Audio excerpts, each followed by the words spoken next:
गुरुजी, क्या कोई मनुष्य ईश्वर का अवतार हो सकता है? नहीं, कोई भी मनुष्य ईश्वर का अवतार नहीं हो सकता। देखिए, अवतार का मतलब होता है कि ईश्वर किसी शरीर में आ गया, अवतरित हो गया है, शरीर को धारण कर लिया, उसको अवतार कहते हैं।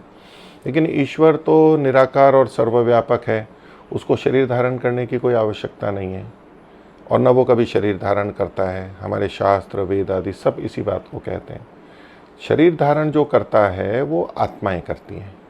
तो परमात्मा कभी भी अवतार नहीं लेता, मनुष्य के रूप में नहीं आता है। तरह तरह की मान्यताएं प्रचलित हैं, ऐसा होने पे करेगा, अधर्म होगा तब होगा, रक्षा के लिए आएगा, उसको कोई आवश्यकता नहीं है।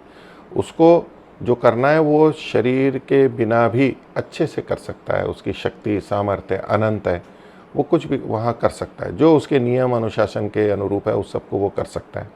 इसलिए छोटे मोटे कार्य के लिए और उसके लिए कभी आवश्यकता नहीं है। हाँ, कुछ श्रेष्ठ आत्माएं होती हैं, उच्च आत्माएं होती हैं, महापुरुष होते हैं, वो विशेष कार्य करते हैं तो हम उनको भगवान या ईश्वर कहने लगते हैं। लेकिन वो भी मनुष्य ही होते हैं, आत्माएं हैं उसी तरह की जैसी हम सब हैं, लेकिन वो श्रेष्ठ होते हैं।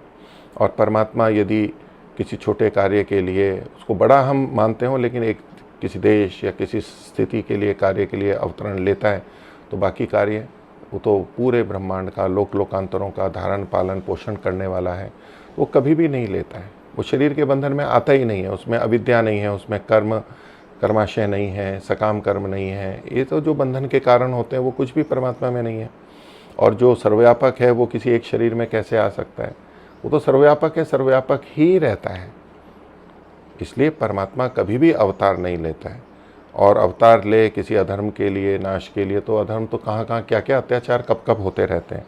यदि वही बात होती तो फिर अब तक ले लेना चाहिए था अवतार। कितने कितने अन्याय अत्याचार होते हैं, लेकिन वो ऐसे अवतार लेता ही नहीं है, शरीर धारण नहीं करता है। ओम।